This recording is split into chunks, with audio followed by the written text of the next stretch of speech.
I can explain. Hear me out. Before you go canceling me, make sure you watch till the end at least if you're going to slander my name.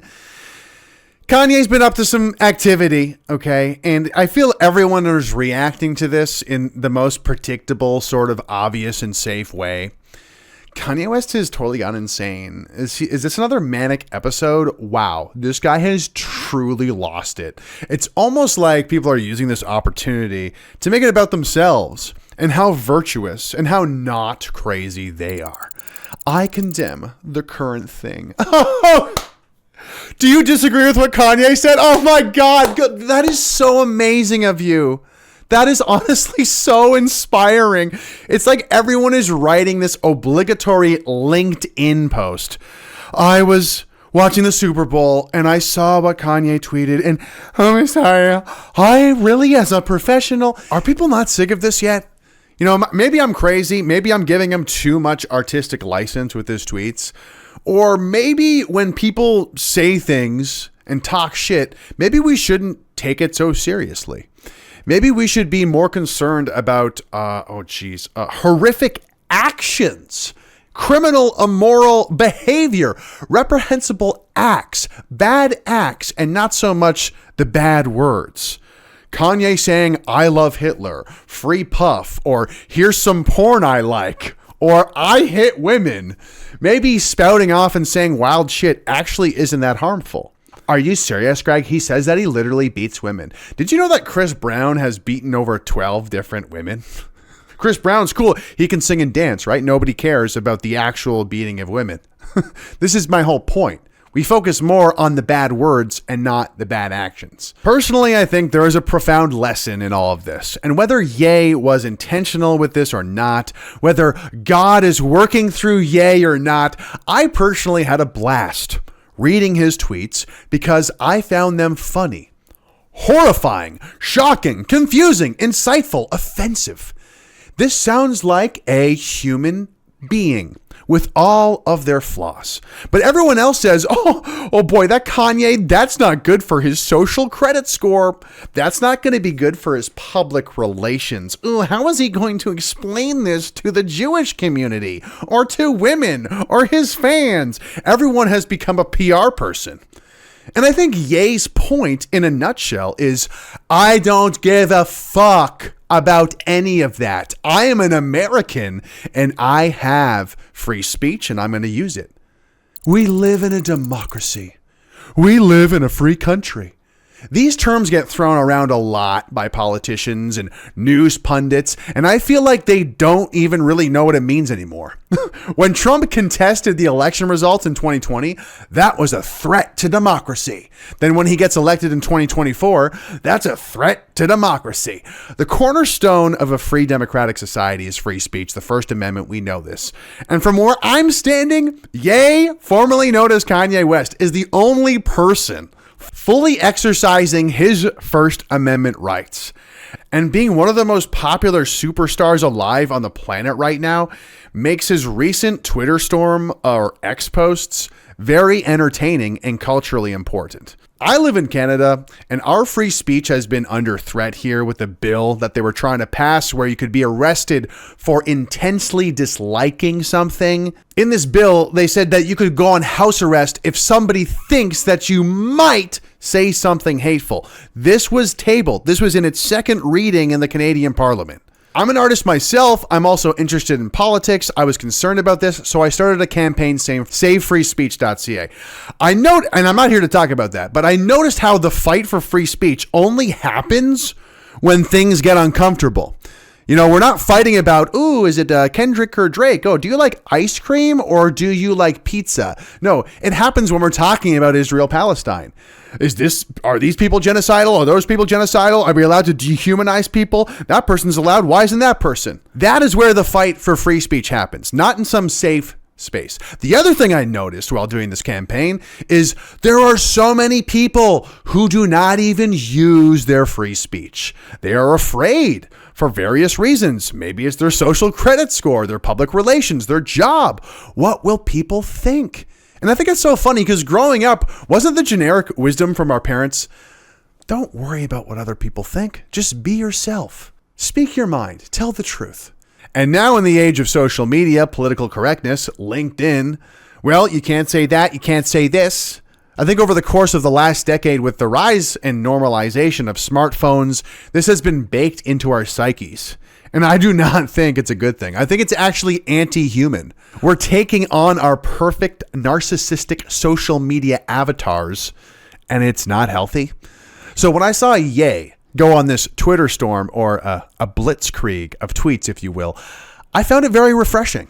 Someone actually just speaking their mind, actually not giving a fuck, and actually upholding what it's supposed to mean to live in a free democratic society. It actually gave me a nostalgia trip. It reminded me, I think it was even public school or high school, late nights when I'm up talking all sorts of bullshit with my friends, before the internet, before everything was recorded, when it was just fun to say offensive stuff and laugh at it. And as an art piece, there was something so human about these tweets from Ye. It was almost like, you ever seen like a belligerent drunk guy? And it's totally offensive and just obscene, but there's almost like this righteous truth to it, you know? Like, oh, well, I'll fuck you. I don't even care. All these people want to fuck me. It's fine. You know, you guys aren't even a hot couple anyway. You guys are probably going to get divorced.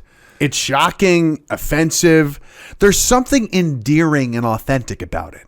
Sometimes there's truth in it, sometimes not. Sometimes it's absurd. Other times it might be insightful. I find it very human because it's perfectly flawed.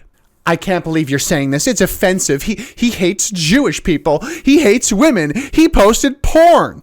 Even if all of this stuff is true and he genuinely does feel all of these things, as long as he's not explicitly inciting violence against a specific group or person, it's totally legal to say whatever wild shit he did, whatever was on his mind. And also this idea that if I enjoyed the show, if I laughed at those tweets, if I watched a rich celebrity say all sorts of wild, controversial shit and enjoyed it, now I must agree with all of it, and I'm a piece of shit as well. This is like watching that show about Jeffrey Dahmer, and then if you enjoyed it, it's like, well, you must love raping and killing gay people and eating them alive. That's how insane it is. And this is what I mean when I say, like, maybe we should actually just not take what people say so seriously, like it's the end of the fucking world. After all, did they kill anybody? No, they were just talking shit. Yeah, maybe it's actually not that big a fucking deal. You're being so insensitive right now. I can't believe you're saying this. Can we log off of LinkedIn, please? Are we all just cancel culture fags now? Are we gonna yikes? Like, are we gonna run out of yikes? I'm really like, it's so exhausting. And who is actually enjoying this? Or is it people just like maintaining their social media presence and their LinkedIn reputation? Everyone is acting like hall monitors, like little goody two-shoes, tattletales. We're sucking the fun and joy out of everything. Can we all just relax? Can we just be flawed human beings again? Are we allowed to have even fun anymore? Or talk about hypotheticals or tell a joke? A joke is a hypothetical, guys. You aware of this? Have you heard of this? It's like a story. It's like it's not real. It's like, hey, maybe I'm just throwing this out into the ether. And whether Ye meant this or not, I feel that this is the point that was being made about cancel culture and this LinkedIn politically correct world that we now live in. Does it have to be a terminal punishment, an eternal condemnation of someone's entire character forever because they said something fucked up once? You're officially a bad person forever now. None of the good deeds count. You get no forgiveness. You will never go to heaven, even if you feed the homeless for decades after you said the N-word. Nope, sorry. You will always be a piece of shit. Because this hyper-fixed, judgmental mindset is exactly what cancel culture and political correctness thrives off of. And I don't think people actually like it. I think people would much prefer like the 90s and the early 2000s when things were just way more chill and people didn't take everything so serious like it's the end of the world. And really the only thing keeping it alive are us lemmings who have internalized this anti-human attitude about our perfect polished PC avatars on social media. And of course some people will say he just looks crazy though. He comes across as disrespectful and mean. Okay. And He's a billionaire. What am I or you going to do about it? That's your right to feel that way. You're allowed to react any way that you want. That's one of the cool things about democracy and freedom of speech. You also have the freedom to respond in any way you'd like. That isn't violent, of course.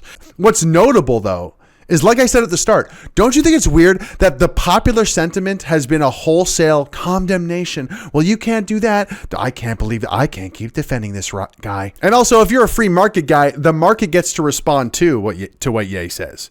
If people don't like Kanye, they can unfollow. If they don't like what he says, they don't have to buy a swastika t-shirt. So what's the problem? I mean, he lost $1 billion in his net worth back in 2022 for doing a similar Twitter tirade about going DEFCON 3 on Jewish people. He knows full well the freedoms others have to vote with their dollar, to stop being a fan, or for managers and owners to cut ties with him.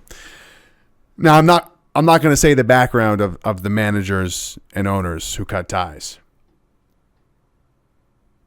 But the reason I loved it is Ye is a free man speaking. And that is very rare to see nowadays. And whether Ye knows it or not, whether it was intentional or not, by going after these sacred cows and kicking every hornet's nest he can see and touching everything in the museum that says don't touch this and diving headfirst into the taboo, he's actually revealing a lot about the culture we live in. He's exposing how soft it is.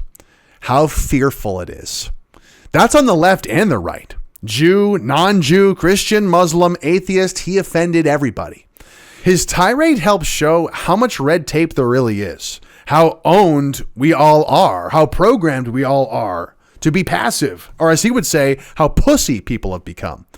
With everything being recorded now on the internet, the significant effect of cancel culture, political correctness over the past 10 years, even if you don't work in an office, even if you're not in HR for IBM, we're all trapped in this LinkedIn culture. You know, this trite, painfully polished LinkedIn posts, like it's a work email, like we work in human resources or public relations. That's what we're all becoming. And we all use AI to write them now, don't we? And in the corporate world, you're only allowed to joke about certain safe topics. Hey guys, we love the relaxed work environment. We want you to be yourself.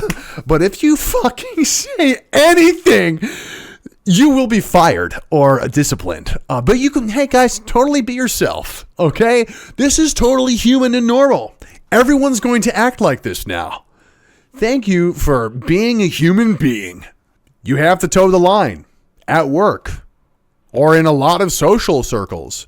And only when you're in private can you really speak your mind. As a reminder, that's like an authoritarian state where you can only speak your mind safely at home, huddled around the dinner table and never in a public square like Twitter. Yeah, that's not a free democratic society. That's certainly not America.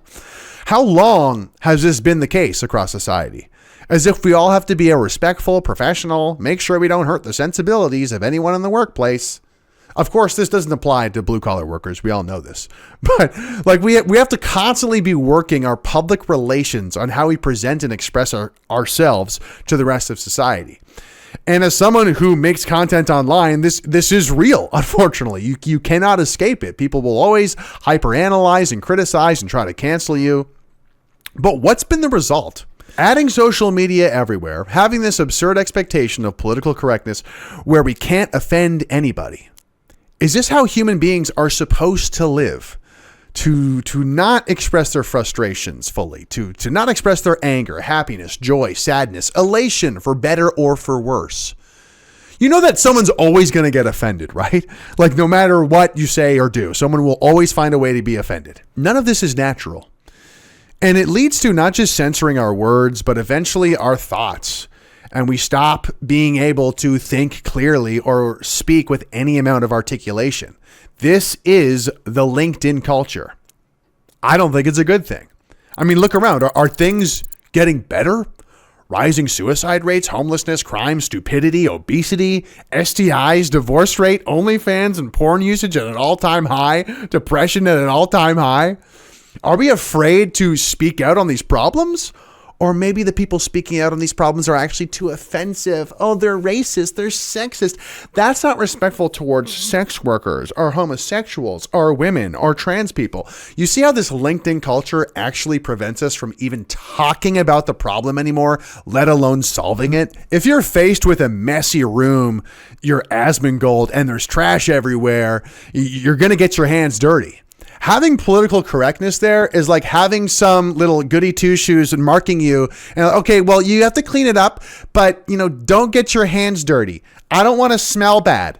Make sure that, you don't sweat either. That would be bad. It's completely unrealistic, and it prevents us from even tackling the fucking mess in front of us. And there is a simple explanation for all of this. There is no balance anymore. Everything is too feminine. We have successfully vilified masculinity. And for a quick summary, feminine is more likely to obey, to be passive. They want everyone to get along. They prioritize social order above all things. They are emotional in their feelings. The masculine is more aggressive, more likely to defy, be bold, go against the norms, and say what needs to be said, offend people, and to take action. When we vilify masculinity, we have no balance, and we are completely demonizing half of who we are, not just men versus women, but the yin and yang within ourselves. And was there anything at all feminine about Ye's tirade on Twitter? No, it was like a cartoonish, absurd exaggeration of the masculine. That's my bitch. I own her. Everybody wants to fuck me. The people who work for me are slaves. Suck my cock. Like, wow, like this guy doesn't give a fuck. I am a god. I am a Nazi. I don't care. One could say that Ye's Twitter storm was the biggest display of masculinity we've seen probably since Trump in 2016, to be honest. And folks, let's not be naive here. The world is a place full of manipulative, greedy warmongers who are warring for influence, power, and resources. If you are in power, do you want the lemmings? Do you want the peasants or your potential political adversaries acting masculine? Cultivating masculinity? No, you want them feminized. You want them passive. You want them accepting whatever social order gets enforced and imposed upon them. And when you think of it this way, it becomes kind of obvious what the purpose of political correctness is. Do you really think political correctness is to protect people's feelings? We can now see political correctness brought upon diversity, equity, inclusion, racial grievance, revenge politics that encourages people to be guilty about who they are, or be coached to be bigger pussies, or embrace a total victimhood mindset and worldview. Ironically, it makes people more hateful and divisive. But because of political correctness, we have a political climate where we can't even agree to disagree anymore. And it's never been more polarized and uncomfortable. Because instead of our conversations being in the physical world about actions, cause and effects, objective things, it's in this emotional world of feelings that change on a whim. It's all subjective. It's endlessly trivial. They got my pronouns wrong. I'm offended as a woman. Did someone die? Was a crime committed? Oh, you had an uncomfortable feeling one time, and now we all need to hear about it. No wonder we haven't gotten around to getting anything done. We're sitting around navel gazing about hurt feelings. Like Ye said, pussies. And sure, another part is that we have a very fragmented way of experiencing life through our bite-sized pieces of information instantly on our phones, the rage bait incentive for clicks that naturally groups people into opposing echo chambers that hate each other. But let's focus here. Who is the enemy? It used to be clear that killers, criminals, rapists, bad immoral actions, these were the things that we would all agree upon, left and right. We all frowned upon the bad actions. Disgusting, no matter who you are. But now it's, did you see what Kanye West said on Twitter? Did you see the hand gesture that Elon Musk made? Did you hear the racist thing the guy said at the water cooler? We are vilifying people for bad words. We are vilifying people who are using their First Amendment rights. And you know why we're doing that? Because we're bored. And condemning someone for what they say is easy. And we've convinced ourselves that we are accomplishing something when we condemn someone for saying bad words. But it actually doesn't do anything. other than, like I said at the beginning, making it all about you and how virtuous you are. Wow, you did so much to condemn the bad words. Meanwhile, the raping, the killing, the murdering, the high-level crime goes on. It's so disgusting. When there's a mass shooting, people are more quick to see what the politics were of the shooter. Did they write a manifesto? And immediately use it as a political football, as opposed to having an ongoing conversation about, wow, how did this person get to such a sad point of isolation where maybe they felt like they couldn't express themselves freely to anyone by fear of being condemned by virtuous cunts on LinkedIn. So instead, they started to write a manifesto. By the way, if you are thinking about doing something like that, maybe you should write your manifesto on LinkedIn. Kidding, of course. Do I have to let you know it's a joke? Anyway, do you think political correctness is about protecting feelings? Or is political correctness a ploy to encourage people to be passive, feminine?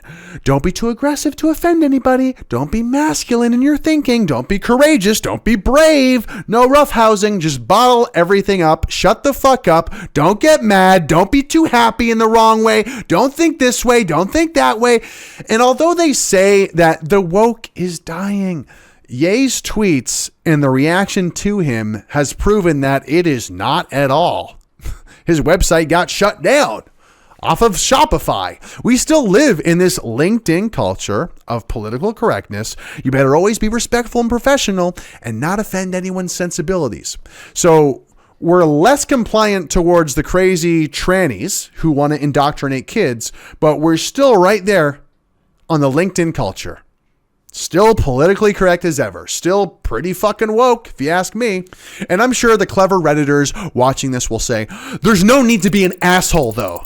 Do you have to defend this asshole? You can still get your point across while being respectful and professional, man. You don't have to say it that way.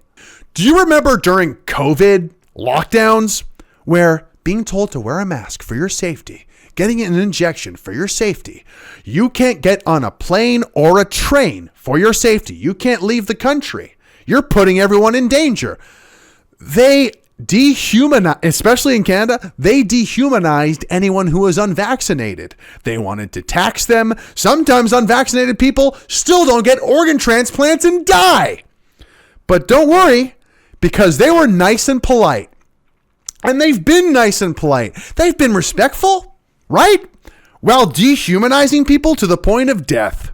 Isn't that nice? Once again, we care more about the good words than the evil actions. We don't care about the evil actions anymore. Do we tolerate these people? That's what Justin Trudeau said about the unvaccinated. It's almost like political correctness is used by people who do evil actions as a way to attack and discredit their critics by saying, hey, look at those people saying the bad words. Those are the bad people, the ones using their First Amendment rights, the ones calling us evil. Those are the bad people. And you know who else is really nice and polite and respectful?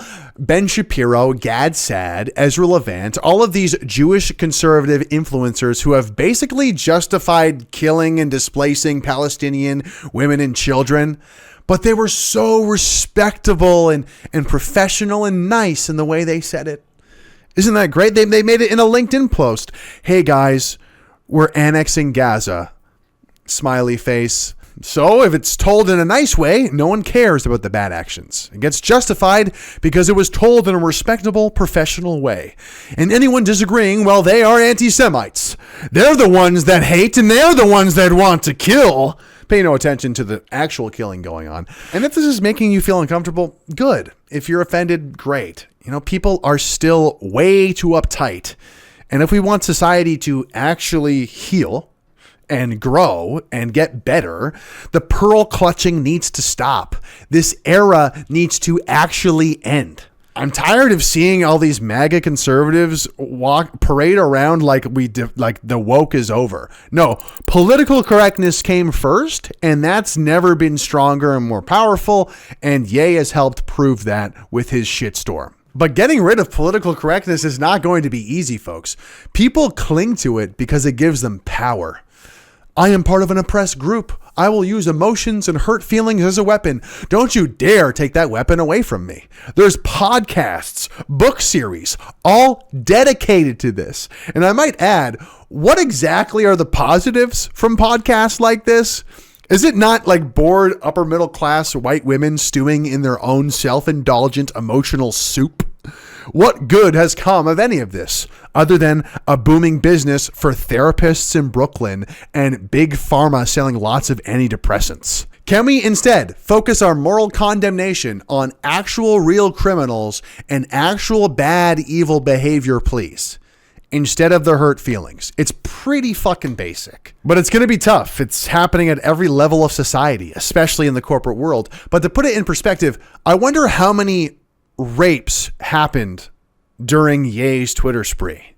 I wonder how many black men were shot in Chicago during those 3 days of Ye tweeting on Twitter. Like, don't you think it's funny that a white person complaining about crime gets condemned more than the actual crime? Do we want to live in a world where everything you publicly say has to pass the sniff test of being posted to your public LinkedIn profile or fit in a work email? Or do you want to live in a world where Ye can say Hitler was so fresh? And look, I'm all for living in a polite and civilized society, but I don't want to work with robots. You know, human beings are ugly. They smell. They have flaws. And with social media and political correctness, we're in denial of that. We've all been trying to hide, and it's making us depressed, hateful and distrusting of one another, stupider, and we are afraid to speak and be ourselves.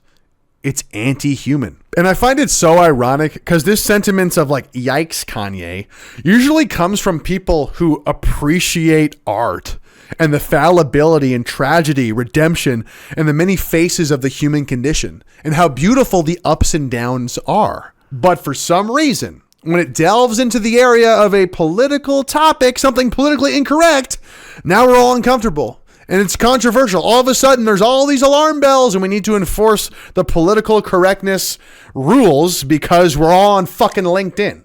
Nope, sorry. We're not beautiful humans anymore. We're actually just employees. And your reputation matters a lot. This isn't cute. This isn't politically correct. No compassion for you, bro. That's a yikes from me, guy. Thank you for the gold, kind stranger. Sure, I'll appreciate Nicki Minaj objectifying herself as a wet-ass pussy in this artistic song empowering women. But when Kanye objectifies someone on the red carpet, well, that's just too far. Is he crazy? Have you guys seen these fucking music videos? Are you serious? So with this capitulation and submission to political correctness and this obsession with social media over the past couple decades, is it really a surprise that we've experienced such cultural decay? We're all self-centered narcissists obsessed with virtue signaling in one way or another. We're cooked. Canada is one of the most woke countries, and we are basically leaderless right now. We are like the most feminine slaves to political correctness, and there is not a masculine leader in sight, and we are about to be enveloped by America. So that's a pretty great example of where this shit leads. What happens when you always act feminine and capitulate to political correctness? Oh, you get raped by foreign interference in corporate interests. Hi, Justin Trudeau. Thanks, political correctness. So glad we didn't offend anybody. And this is why I love Ye. In a 3-day Twitter storm, he's helped expose all of this, the weakness of our pathetic, politically correct LinkedIn society. He's like, hey, this is what you should be allowed to do in a free democracy if you're not a slave to a corporation or a political agenda or some bullshit social convention. And I should clarify, I'm not here to say, I don't care if you're in the corporate world, you need to post the N-word on LinkedIn right now. That's democracy. I'm not saying that. But what I am saying is if Ye can be this outspoken, this radically masculine to speak his mind, even if it's so ugly and even detestable, maybe you can speak up for yourself more too. Maybe you can be a tiny bit more honest with yourself. Maybe you can have a tiny bit more bravery to actually say what's on your mind. Because that is what we're supposed to be able to do in a free democratic society. And to me, that is what Ye is trying to remind all of us about what America is really about. The best comedians, the best cultural entertainers, it's because of that foundation of the First Amendment. And Ye is one of the only people who's fully using it and testing the limits, because a lot of what he's been doing would land him in jail in Germany, in Australia, especially with the swastika stuff. Well, and what about that swastika stuff, Greg? You're justifying hatred against Jews. I actually think Michael Knowles said this best. Frankly, I think that the Hitler tweets are more or less just a way to shock, because to say I love Hitler, as he did on Alex Jones, look, maybe he just truly hates the Jews. That might be part of it.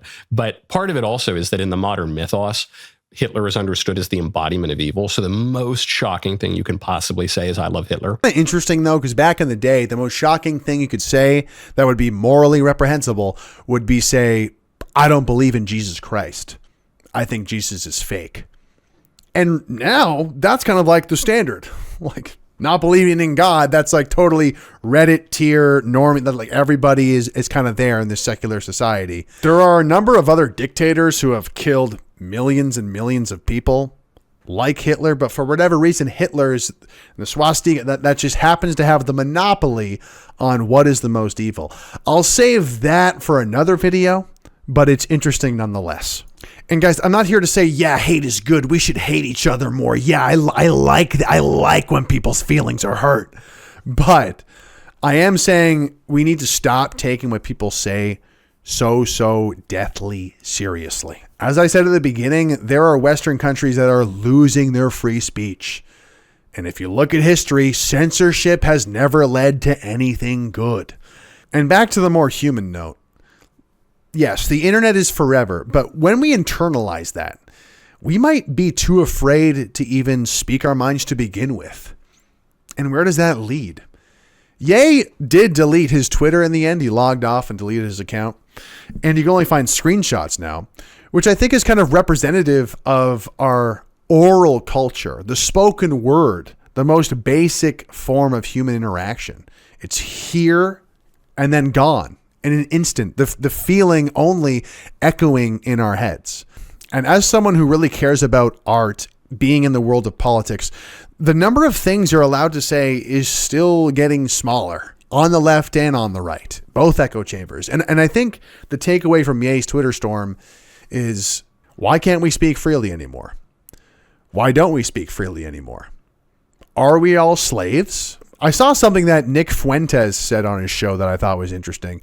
He said that this reaction has divided people into two camps based on how they react to the Ye tweets. There's one camp of people who just want their conditions to be improved, and there's people who really value their freedom and independence. The first camp, they have accepted the rat race. They don't care if they're fundamentally controlled or ruled over.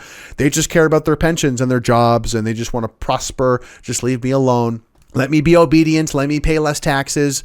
These are the LinkedIn slaves. They've accepted it. They just want more shekels. And then there's the people who actually care about freedom first. Being a free human being is the most important thing to me and to these people. They don't want to be told what to do or who you're not allowed to criticize. They don't want to be massaged and groomed into what to think about the world. And if you haven't noticed, if it weren't for brave, masculine people like this who value freedom, we would all become LinkedIn slaves who only care about material goods, and that's it. And then we wouldn't even have a choice to have our freedom again, because there weren't people like that. We wouldn't even have America if there weren't people who valued freedom before everything else. And I really think that Ye, with simple actions like this, is calling back and trying to bring back that American excellence and bravado of fuck you, I'm going to speak freely.